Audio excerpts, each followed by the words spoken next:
안녕하세요. 반갑습니다. 성경을 하루 한 장 내지 두 장 읽어서 성경을 통독하는 프로그램 이방에 찾아오신 여러분들을 주의 이름으로 환영합니다. 오늘은 신약 성경을 묵상합니다. 요한복음 6장에 아주 소중한 말씀들이 나와 있는데, 요한이라고 하는 예수님의 제자는 기적사건을 많이 다루기보다는 기적사건을 표적으로 이해를 하고, 그리고 오히려 그 사건들을 통해서 말씀으로 연결시켜서 하나님의 말씀, 예수님의 말씀을 많이 전하려고 하는 의도를 가지고 있습니다. 특별히 이 요한복음 6장에는 오병이어 사건이 일어납니다. 오병, 5개의 떡과 이어 2개의 물고기로 남자만 5,000명을 먹이고, 그리고 그 부스러기를 모았더니 12강주리가 되었더라 하는 말씀입니다. 이 오병이어 사건으로 시작을 하죠. 그렇습니다. 많은 사람들이 하나님의 말씀을 사모해서 주님 앞에 몰려왔습니다. 때가 지나가도 이들은 집으로 돌아갈 생각을 하지 않고 예수님의 말씀에 그저 목이 빠져라 그 꿀맛 같은 주님의 말씀을 맛보고 있습니다. 그래서 예수님이 빌립에게 빌립을 테스트하느라고 이렇게 말씀을 하십니다. 우리가 어디서 떡을 사서 이 사람들을 먹일 수 있겠느냐 그럽니다. 그러자 빌립이라고 하는 사람이 여긴 빈들이고 또 가게가 있다고 할지라도 이 사람들에게 빵과 우유를 한 개씩만 사준다고 할지라도 200데나리온, 우리말로 말하면 하루 노동자 품값이 한 데나리온이니까 200데나리온이면 지금 노동자 하루 품값을 15만 원이라고 본다면 약 3천만 원의 돈이죠. 그러니까 3천만 원이라는 돈이 어디 있습니까? 우리가 그런 돈이 없지 않습니까? 그리고 이제 빌립이 대답을 합니다. 그래서 행동파인 안드레는 사람들이 가지고 온 도시락을 점검을 했고, 그 가운데 어린아이 하나가 오병이어, 다시 말하면 보리떡 5개와 물고기 2마리 같은 도시락을 발견합니다. 그래서 그 도시락을 예수님께 가지고 오죠. 그러면서 안드레는 이렇게 얘기를 합니다. 예수님, 이게 어린아이 도시락인데 이것이 지금 이 많은 사람들에게 무슨 도움이 되겠습니까? 라고 얘기를 하죠.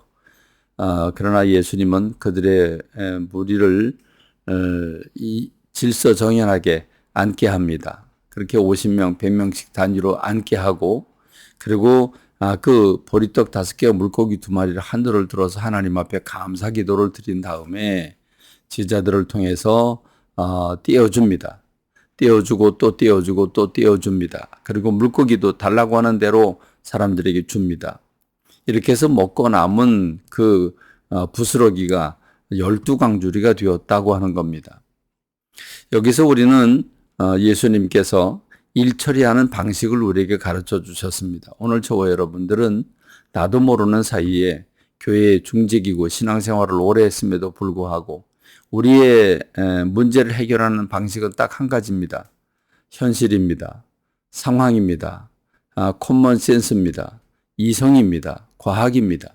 그래서 우리가 내가 지금 가진 것이 얼마고 우리가 해야 될 것이 얼마이며 그럼 그 돈을 어디서 어떻게 구할까?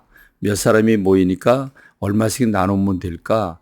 재정을 어떻게 확충할까? 전부 상식선에서, 전부 경험선에서, 전부 이성적이고 합리적인 사고방식을 통해서 그 행동을 하려고 합니다. 그렇게 빌립처럼 계산하려고 하고 안드레처럼 행동하지만 뭐 별다른 뾰족한 수가 없습니다. 그러나 우리 주님은 하늘을 우러러 보셨습니다. 하늘로 내려오는 하늘의 방식을 찾으셨습니다. 그래서 주님이 직접 주시는 것을 선택하고 하나님 앞에 감사 기도를 올리고 오병이어의 사건이 일어나게 된 것입니다.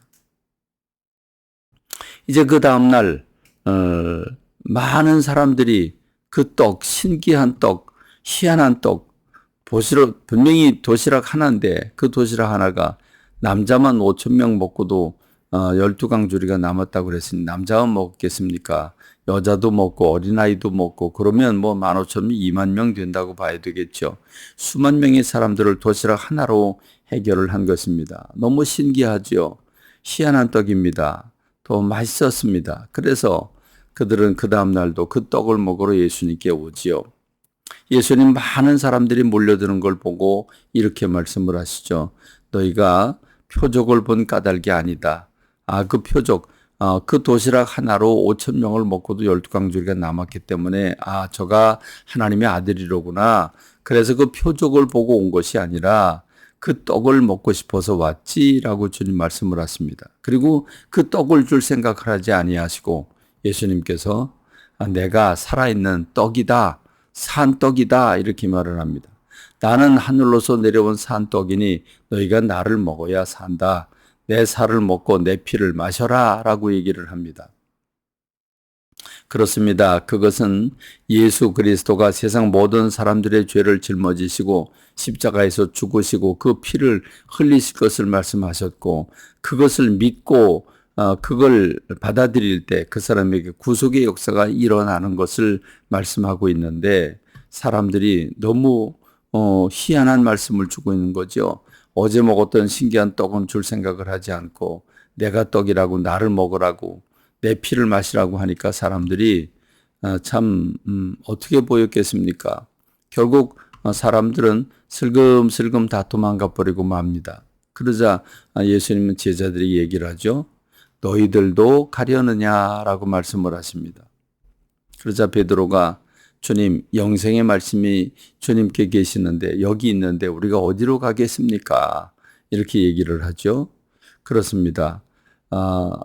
주님께서 나는 하늘에서 내려온 산 떡이다. 곧 구약시대 광야에서 하늘에서 이슬처럼 그렇게 광야에 내리고 그걸 거두어다가 빻기도 하고 또 굽기도 하고 삶기도 하고 그러면서 그들은 그 만나를 먹었는데 그 만나의 그 맛이 꿀 섞은 과자 같았다고 했습니다. 얼마나 맛있었을까요?